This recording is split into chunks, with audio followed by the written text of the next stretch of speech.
To save her brother, she marries a cold millionaire, but on their first night, he breaks the rules. Hello, everyone. Before we begin today's story, I have a small favor to ask. Please hit subscribe and turn on the notification bell so you never miss our channel's new videos. It is quick, free, and the best way to support us in bringing you more dramatic stories. Your support truly means the world to us. Where are you watching from? Drop your city or country in the comments below. Thank you very much. Now, let us return to our main character. Rain poured down the city like endless silver strings, running down glass towers and pooling in the cracks of the sidewalk. Mira Parker stood outside the marble lobby of Vale Industries, clutching a thin folder to her chest. Her dress was damp, her hair clinging to her cheeks, and the cheap heels she wore squelched with every step. Inside that folder was a letter she could barely read without trembling, a final notice of payment for her brother's hospital debt. Her phone buzzed again. Another message from the debt collector. Another threat. She had run out of time. The revolving glass door spun open, and out stepped Ethan Vale, the man whose name had appeared on half the city's billboards. He was tall, impeccably dressed, and carried the kind of cold presence that made people step aside without a word. His gray eyes met hers briefly, unreadable. Mira Parker?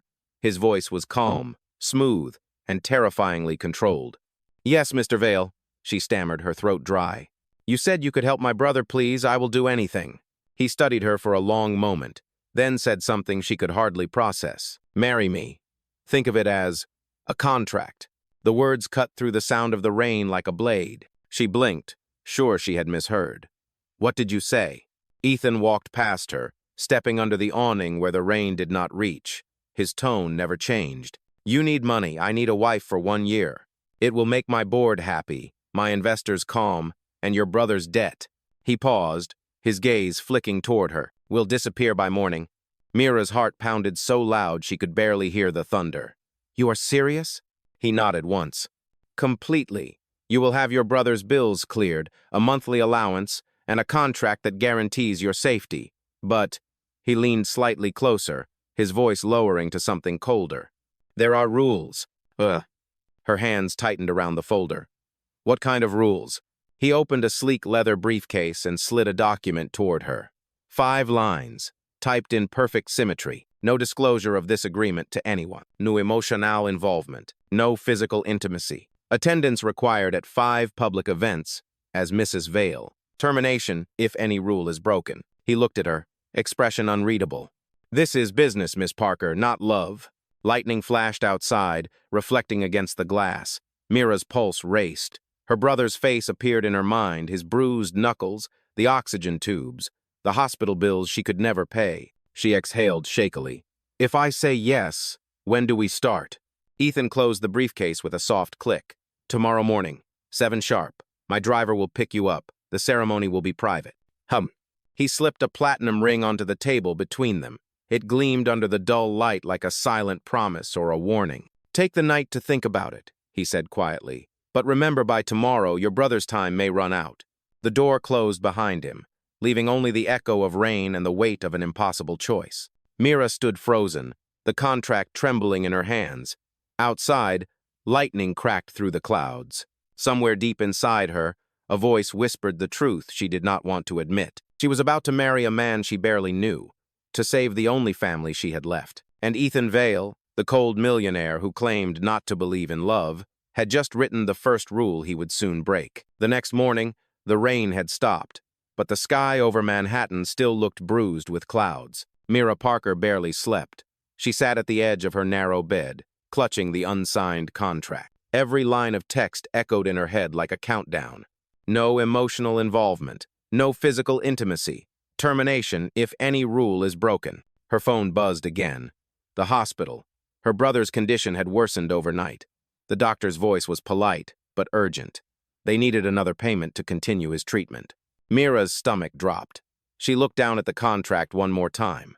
Her hand trembled as she reached for the pen. By the time she signed her name, the clock struck 6. At exactly 7, a black Lincoln sedan waited outside her small apartment building. The driver, a tall man in a dark suit, stepped out and opened the back door without a word.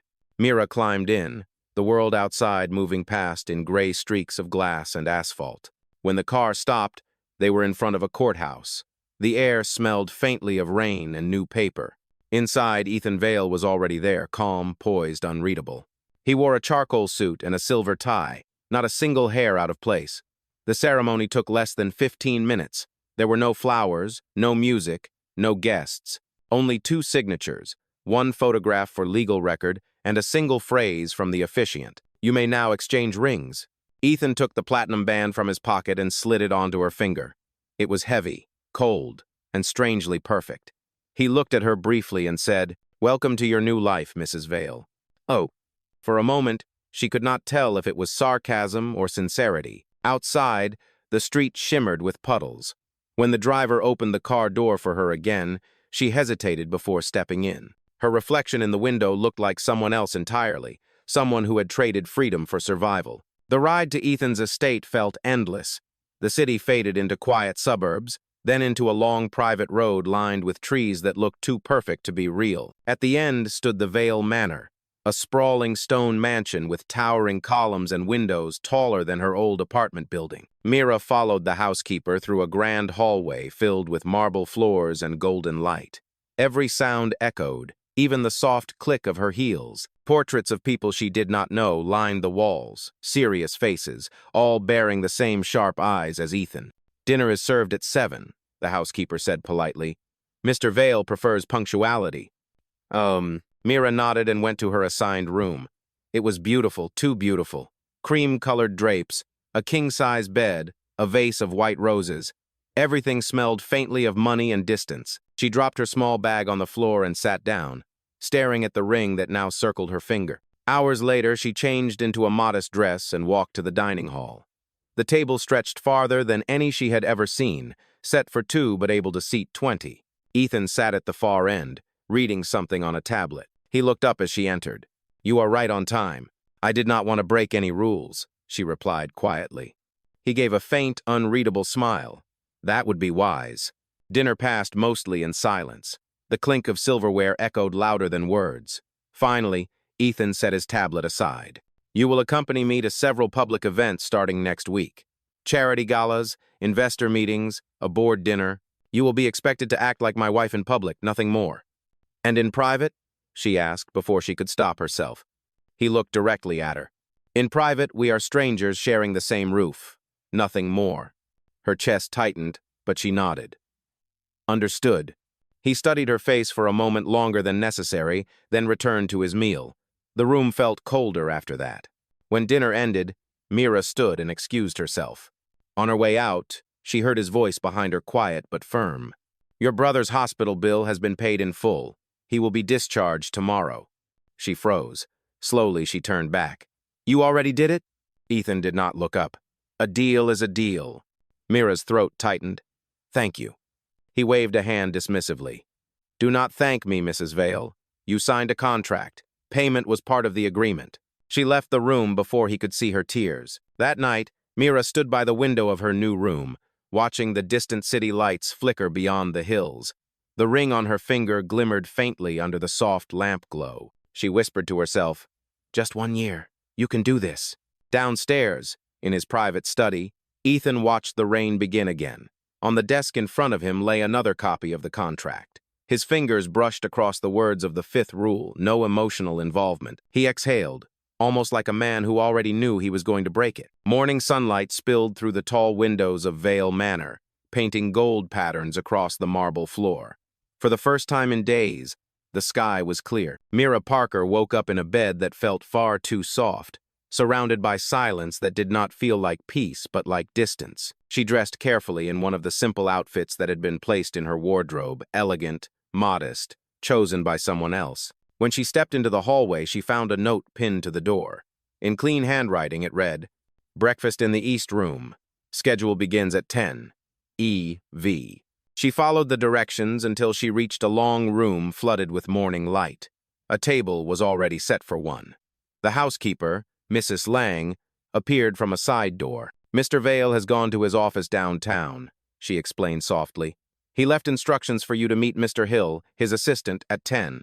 He will brief you on the public events you are expected to attend." Mira nodded politely. She ate quietly, each bite tasting of obligation more than flavor. At 10 sharp, A sleek black car took her to Vale Industries. The city looked different from behind. Tinted glass. Colder, faster, too perfect. When she stepped into the building, heads turned. She could feel the eyes of employees following her every move. She was not a person to them.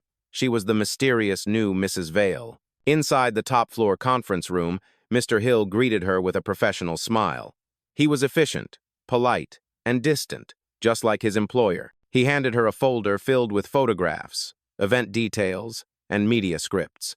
"You will attend 5 major events this quarter," he said. "Your first appearance will be at the Carter Foundation Charity Gala this Friday. You will wear one of the gowns provided. Mr. Vale will arrive separately and join you on stage for photographs." "Oh," Mira nodded, overwhelmed by the precision of it all. "And what am I supposed to say if anyone asks how we met?" "The official story," Hill replied, adjusting his glasses, "is that you met during a business reception and shared a passion for philanthropy." "A passion for philanthropy," she repeated quietly. "Right." He gave a brief nod and closed the folder. "Mr. Vale values discretion. Do not improvise." "Oh." When Mira returned to the Manor that evening, the house glowed under the soft amber lights of sunset. She changed into a pale blue evening dress and went down to dinner. This time, Ethan was already seated, reviewing documents. He looked up when she entered. "How was the briefing?" "Efficient," she answered. "I am apparently passionate about philanthropy." Something flickered in his expression, maybe surprise, maybe amusement, but it vanished as quickly as it came. "You will do fine. Just follow my lead." "Is that an order?" she asked before she could stop herself. "A suggestion," he replied smoothly, returning to his meal. For a moment, neither of them spoke. The sound of rain had faded, replaced by the soft hum of the chandelier above them. Mira set down her fork. "Why me?" she asked quietly. "You could have chosen anyone. Why a stranger like me?" Ethan did not look at her. "Because you said yes." His words landed between them like a closing door. Later that night, Mira wandered through the hallway until she found the library, a vast room lined with shelves that reached the ceiling. She ran her fingers across the spines of books that probably cost more than her old apartment. For the first time since the wedding, she allowed herself to breathe. When she turned to leave, she found Ethan standing in the doorway. His tie was loosened, his sleeves rolled up, and for the first time, he looked less like a statue and more like a man. "You are still awake," he said, his tone softer than usual. "I could not sleep," she admitted. "This place feels too quiet." He stepped inside, glancing around the room. "I come here for the same reason." "To read?" she asked. "To escape," he said simply. The silence that followed was not awkward this time. It felt fragile, like something new trying to form. Mira turned one of the pages of a book, her voice barely above a whisper. "It must be lonely, living in a house this big." Ethan looked at her, his eyes unreadable. "You get used to it. Do you ever wish you did not have to?" He hesitated, then gave a quiet answer that almost sounded like a confession. "Every day." Before she could respond, his phone buzzed. The moment vanished. He glanced at the screen, his face hardening again. "I have to take this." He walked out of the room, leaving Mira alone with the echo of his words. She stared at the door long after it closed, realizing that beneath the polished armor, Ethan Vale might be more human than he wanted anyone to see. When she returned to her room, she caught her reflection in the mirror. The woman staring back no longer looked like the desperate sister who had begged for help in the rain. She looked like someone standing at the edge of something uncertain, something dangerous, and maybe something real. Outside, the wind whispered through the trees surrounding the manor, and somewhere in the distance, thunder rumbled again. The week moved faster than Mira expected. By Friday evening, the Vale limousine was waiting outside the manor, polished to a mirror shine. Inside, a garment bag hung beside her seat, and on it rested a card written in Ethan's neat, deliberate handwriting. "Wear this tonight. Do not be late. E.V." The gown inside shimmered like pale champagne under the light, elegant and understated. Mira had never owned anything so fine. When she arrived downstairs, Ethan was already waiting. His black tuxedo fit perfectly, his expression calm but unreadable. For a moment, he simply looked at her. "You clean up well," he said quietly. "Thank you, Mr. Vale," she replied, trying to match his composed tone. He offered his arm, and she hesitated before taking it. The car doors closed, sealing them inside a bubble of quiet luxury. The Carter Foundation Charity Gala was held at one of the grandest hotels in the city. Cameras flashed the moment they stepped out. Ethan's hand settled lightly at her back, the perfect gesture of a devoted husband. But beneath that act, his voice was steady and professional. Remember, smile when I smile. Speak only when spoken to. You are here as Mrs. Vale, not Mira Parker. She nodded, her pulse quickening. The ballroom glittered with chandeliers, filled with people in tailored suits and diamond gowns. Waiters floated between tables carrying silver trays. Ethan led her through the crowd, exchanging firm handshakes and polite smiles.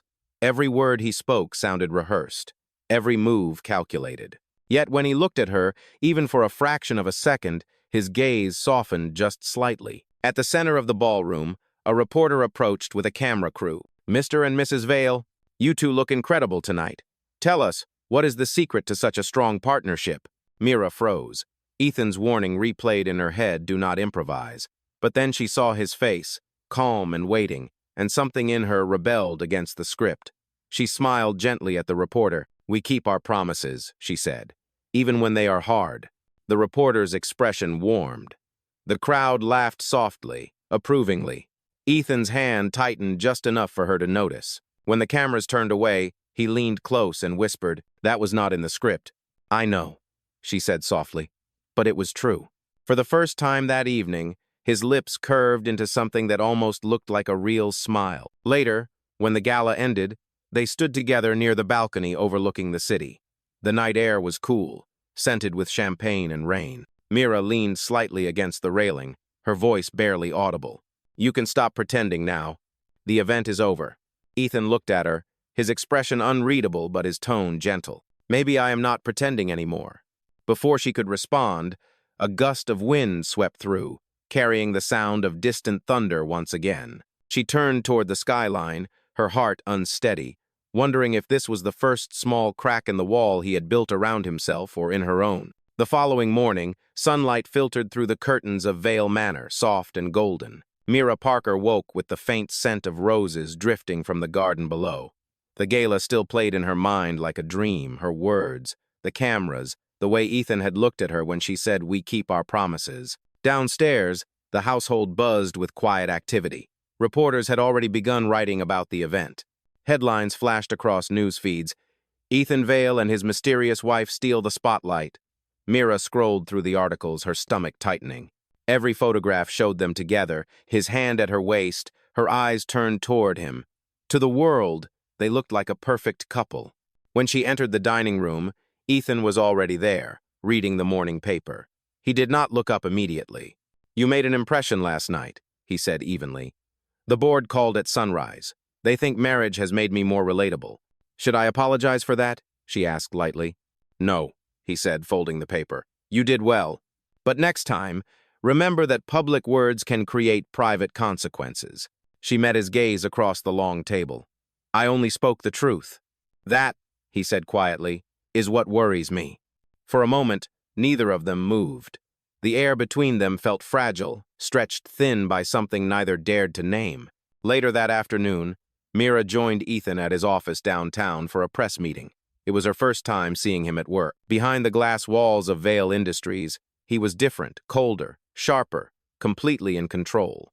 Yet when their eyes met across the room, something softened again. During the meeting, an investor made a cruel remark about Mira's background, a whisper loud enough for her to hear.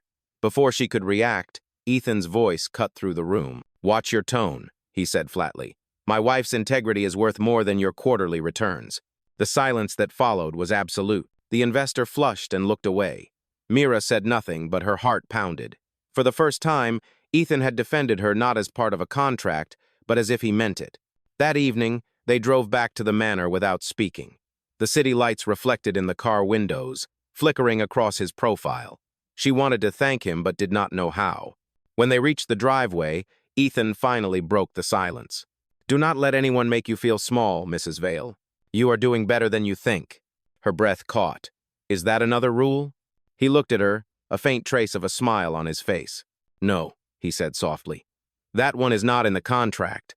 As she stepped out of the car, the wind lifted her hair, And for the first time since their marriage began, Mira felt something shift, something subtle, dangerous, and impossibly real. That night, the storm returned to the city. Wind howled through the trees that bordered Vale Manor, and the sky flashed with streaks of lightning. Mira Parker stood by the tall window of her room, unable to sleep. Her thoughts kept circling back to Ethan, his sudden defense at the meeting, his quiet words in the car, the flicker of warmth that did not match the man she thought she had married. A soft knock came at the door. She turned, startled. Ethan stood there, his tie loosened, his hair slightly tousled from the rain. He looked less like the unshakable CEO and more like a man who had been carrying too much for too long. "I did not mean to wake you," he said. "The power flickered downstairs. I wanted to make sure you were all right." "I am fine," she replied, surprised by how gentle his voice sounded. "You could have sent someone." "I could have," he said quietly, "but I wanted to come myself." For a moment, the storm filled the silence between them. Thunder rolled in the distance. He glanced toward the window. "I used to like storms," he said. "My mother said they reminded her that even the sky had to let go sometimes." The confession hung in the air, unexpected and raw. Mira studied his face, the sharp edges softened by tiredness, the faint shadow beneath his eyes. "You do not talk about her," she said softly. "There is not much to say. She passed when I was 20. My father was. Different after that. Work became everything. Eventually, I became him." "Oh."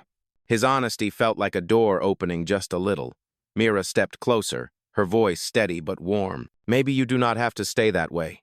He looked at her for a long time, as if trying to decide whether to believe her. Another flash of lightning lit the room, and in that brief moment, she saw something vulnerable in his eyes, a quiet ache he had buried under years of control. "You should get some rest," he said finally, his tone low. "Tomorrow will be another long day." But before he turned to leave, she reached out and touched his sleeve. "Ethan," she said softly, "thank you for standing up for me today." He hesitated. "You did not deserve their judgment." "Still," she whispered, "it meant something." He met her gaze, and for the first time, there was no wall between them, only silence heavy, with something unspoken. "Good night, Mira," he said at last, his voice barely above the sound of the rain. "Good night," she replied. When the door closed, Mira leaned against it, her heart racing. She knew something had changed, something subtle but irreversible. Down the hall, Ethan paused outside his own room, his hand resting on the doorknob. He exhaled slowly, staring at the reflection in the mirror across the corridor, the face of a man breaking his own rule without even realizing it. By Monday morning, the calm between them had turned into something fragile and unfamiliar. Mira Parker noticed the small things first, Ethan Vale pausing before he spoke to her, the way his eyes lingered a little longer than before, the faint trace of hesitation when their hands brushed. But peace in the Vale household never lasted long. That afternoon, as Mira returned from the city, a black car was already parked outside the manor. Standing beside it was Vanessa Cole, Ethan's former assistant and, according to the gossip columns, his rumored ex-lover. She was beautiful, poised, and radiated the kind of confidence that could slice through steel. "Mrs. Vale," Vanessa greeted smoothly, her smile thin. "What an interesting turn of events. The girl from nowhere who became Ethan's wife." Mira kept her tone even. "You must be here on business." "You could say that," Vanessa said, holding up a folder. "The board is questioning Ethan's judgment. They want proof that this marriage is not transactional." Before Mira could respond, Ethan appeared behind her. His voice was low and controlled, but there was anger beneath it. "That is enough, Vanessa." Vanessa's gaze flicked between them, sharp and assessing. "You cannot hide forever, Ethan. Secrets have a way of surfacing." She handed him the folder and walked away, heels clicking against the stone steps. Mira turned to him. What did she mean? He avoided her eyes. "It is nothing you need to worry about." "Nothing?" she repeated. She said the word transactional. "Does she know about the contract?" His silence answered before he did. "It will not matter." But it did matter. That evening, while Ethan attended a board dinner, Mira found herself scrolling through her phone. Her breath caught when she saw the headline flashing across social media. Anonymous source claims Ethan Vale's marriage is a business deal. Hundreds of comments followed, dissecting her, questioning her worth. When Ethan returned home, she was waiting in the foyer, the phone still glowing in her hand. "You said it would not matter," she whispered. But it already does. He looked at her, guilt flickering across his face for the first time. I will fix it, he said quietly. Mira's voice trembled. Maybe some things are not meant to be fixed with power or money, Ethan. And for the first time since their deal began, she walked away before he could find the right words to stop her. The scandal broke faster than either of them could contain it. By the next morning, every major news outlet carried the same story. Ethan Vale's marriage exposed as a contract. Paparazzi camped outside the gates of Vale Manor, flashing cameras at every movement behind the iron fence. Mira Parker stayed inside, her phone silenced, her mind spinning. The same people who had once called her graceful and elegant were now calling her a fraud. She stood by the window, watching the headlines scroll across the television screen, feeling her chest tighten with every word. When Ethan came home, the look in his eyes told her he had already seen everything. His tie was undone, his voice low and strained. The board is demanding I make a public statement, he said. They think I used you to protect my image. Did you? She asked quietly. He flinched, just slightly. At first, maybe, but not anymore. She shook her head. That is not enough, Ethan. You told me this was business, and I believed you. Now the whole world knows it was true. He stepped closer. I can fix this, Mira. I will tell them it was real. Her voice trembled but stayed firm. If you have to tell them it is real, then maybe it never was. She walked past him, out of the room, and into the rain-soaked night.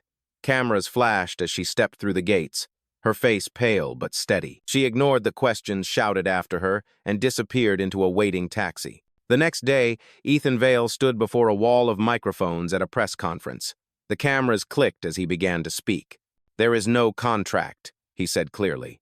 There was once an agreement, but I broke it long ago. I fell in love with the woman the world chose to judge. The room fell silent. Reporters leaned forward. If this costs me my company, he continued, so be it. Because she was never a business decision. She was the only decision that ever mattered. Later that evening, when Mira opened the door of her small apartment, she found a box on the doorstep. Inside lay Ethan's coat, the same one he had wrapped around her shoulders that first night, and a handwritten note. Rule number 5 was wrong. I should have known love was never a mistake. Days passed before Mira Parker found the courage to return to the city center. The chaos had calmed, but whispers still followed her name. She ignored them, walking through the quiet morning streets until she reached the marble steps of the Carter Foundation, where a new banner hung above the entrance. Hope lives here. Inside, a familiar voice spoke to the gathered crowd. Ethan Vale stood at the podium. No security guards, no entourage, just a man stripped of everything except sincerity. He looked thinner, his eyes tired but clear. This foundation was built to help those who have no one to fight for them, he said, his voice steady. But I forgot that sometimes the people closest to us need saving too. The audience listened in silence. Cameras rolled, but this time the story was different. Ethan was not the untouchable CEO anymore. He was a man who had chosen truth over image. When the speech ended, he stepped off the stage. For a moment, he froze, the crowd parted, and there she was. Mira stood near the back, her hair loose, her eyes glistening in the soft light. He walked toward her slowly, every step deliberate. The noise of the room faded until all that remained was the sound of her heartbeat in her ears. You should not be here, he said softly, though his eyes betrayed relief. Maybe not, she answered. But I needed to see if the man I married still believed in promises. Ethan smiled faintly, a warmth she had never seen so open before. I do, but only because you reminded me what they mean. He reached into his jacket and handed her an envelope. Inside was a single page, the official termination of their contract. Signed, sealed, final. No more rules, he said quietly. Not between us. Mira looked down at the paper, then back at him. You did not have to end it like this. I did, he said, because if we ever start again, it has to be real. Oh, the room seemed to fade around them as she whispered, then maybe we should start again. He hesitated for a heartbeat, then took her hand. The crowd began to applaud softly, unaware they were witnessing the end of a story that had begun as a transaction and turned into something far deeper. That evening, the city lights shimmered over the river as they stood on the rooftop of the Carter building. The wind carried the faint sound of laughter from the streets below. Ethan looked out across the skyline, then at her. Do you ever wish things had gone differently? He asked. Mira shook her head, smiling. If they had, we would have never learned who we are. He slipped his hand into his coat pocket and pulled out the small platinum ring, the one she had left behind. He held it between them. "This time," he said, "no contracts, just love." Her breath caught as he slid the ring onto her finger again, slow and certain. The world around them seemed to pause, the city glowing beneath their feet. "Only love," she whispered. He smiled, and for the first time since their wedding day, the words felt true. As fireworks bloomed in the distance, their hands intertwined. The storm had passed, leaving behind clear skies and a promise renewed. Mira leaned against him, her voice soft but steady. "We kept our promises, after all." Ethan's reply was quiet, filled with the warmth of a man who had finally found peace. "And this time we keep them forever." The camera of the night drew back to capture the city glowing under the stars, two silhouettes standing close, no longer bound by rules, but by choice, by faith, and by love.